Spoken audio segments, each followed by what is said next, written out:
কিন্তু আবু বকর সিদ্দিক রাদিয়াল্লাহু আনহুর ছেলে তখনও কাফির ছিল। তার মানে ব্যাপারটা কি দাঁড়াইলো?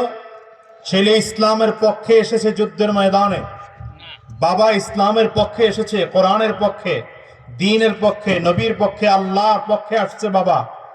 সন্তান আসছে কাফিরের পক্ষে, ইসলামের বিরুদ্ধে, কোরআনের বিরুদ্ধে, নবীর বিরুদ্ধে, আল্লাহর বিরুদ্ধে। পরবর্তীতে ছেলে কালিমা পড়ে মুসলমান হয়েছেন। মুসলমান হওয়ার পরে নিজের সন্তান তার বাবা আবু বকর সিদ্দিক রে বলতেছেন, বাবা অমুক যুদ্ধে তো আমি তোমার কাছে পেয়ে গেছিলাম, আমি যদি চাইতাম তাহলে তোমারে জমিন থেকে বিদায় করে দিতে পারতাম, খুব সুযোগ পেয়েছিলাম তোমাকে মারার, কিন্তু আমি মারি নাই। কেন জানো?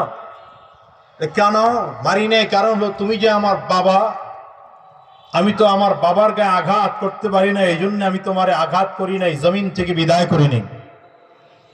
এটা হলো তার সন্তানের বক্তব্য। আবু বকর সিদ্দিক রাদিয়াল্লাহু আনহুর বক্তব্য কি? আবু বকর সিদ্দিক বলেন, তোমার কপাল ভালো যে আমি তোমারে দেখি নাই। তোমার কপাল ভালো, আমি তোমারে দেখি নাই। যদি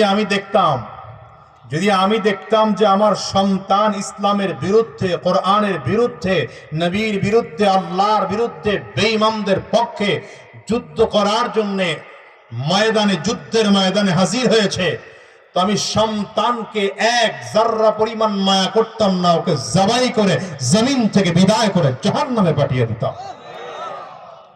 কি বুঝলেন কি? রক্তের সম্পর্ক বড় না, ঈমানের সম্পর্ক বড়। হ্যাঁ, রক্তের সম্পর্ক বড় না, ঈমানের সম্পর্ক বড়। ভালো করে বুঝেন তো।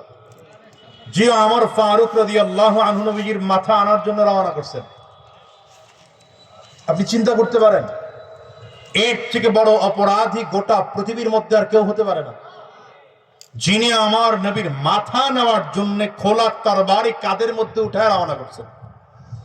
সে আমার ফারুক রাদিয়াল্লাহু আনহু শুধু কালিমা পড়ে মুসলমান হওয়ার কারণে পরিবর্তন এই হয়েছে যে বদরের যুদ্ধে রাহমাতুল লিল আলামিন যখন হাত উঁচু করে দোয়া করতেছিলেন, সহিহ বুখারীর বর্ণনা, আল্লাহুম্মা ইন শি'তা আল্লান তু'বাদ, আল্লাহ আপনি যদি চান তাইলে আজকে গোটা জমিন থেকে, আপনি যদি চান যে গোটা জমিনের মধ্যে আপনার কেউ ইবাদত করবে না, কেউ আপনার সাজদা দিবে না, কেউ আপনার নাম নিবে না, তাহলে মুসলমানদেরকে পরাজয় করিয়ে দেন, কাফেরদেরকে বিজয় দিয়ে দেন। এভাবে করে করে নবীজি দোয়া করতেছেন। দোয়ার স্টাইল ছিল কত কঠিন।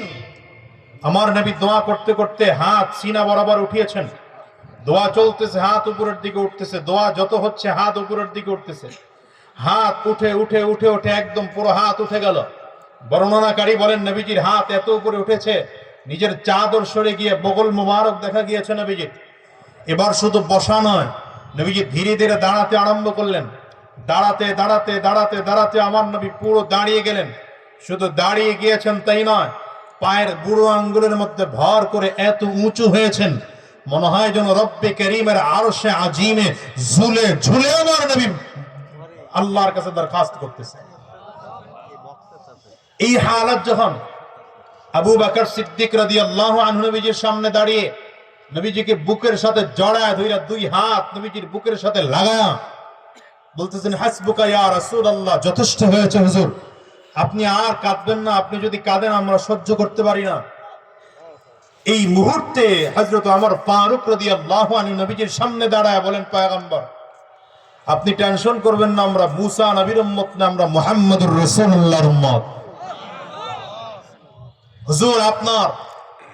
হুজুর আপনার এই 313 জন থেকে যদি 312 জন চলে যায়, আপনি একা সিপাহ সালাত থাকবেন আর আমি একা আপনার সৈন্য থাকব। আপনি আমার সেনাপতি থাকবেন, আমি আপনার সৈন্য থাকব।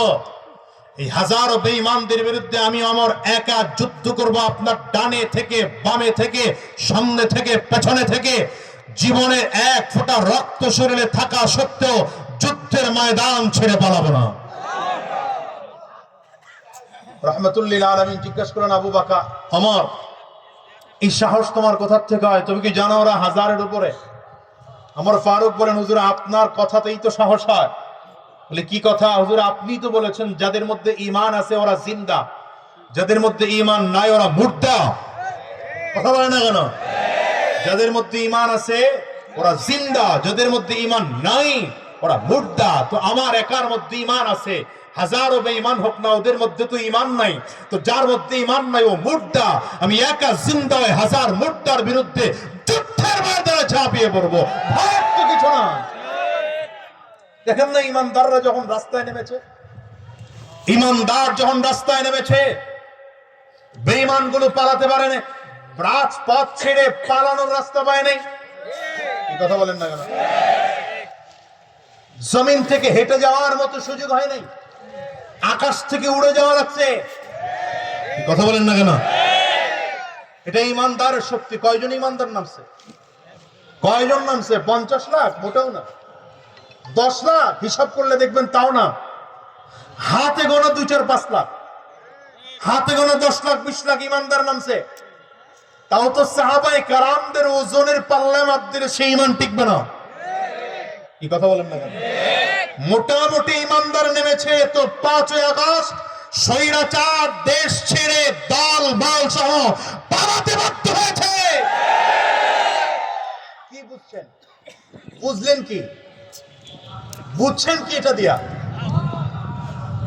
গোটা পৃথিবীর মানুষকে শিক্ষা দিয়েছে, ঈমানদার হও, বেঈমানদের চামচামি করো না, কাফিরদের দালালি করো না, বেঈমানদের দালালি করো না।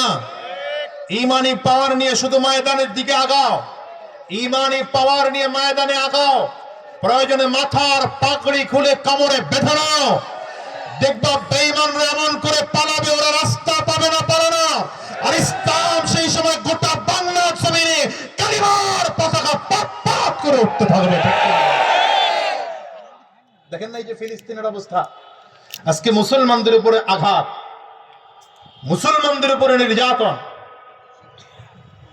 অথচ মাত্র 70 লক্ষ বেঈমান ইসরাইল। এদের ভয়ে গোটা পৃথিবীর মুসলিম শাসকরা চুপ করে বসে রয়েছে।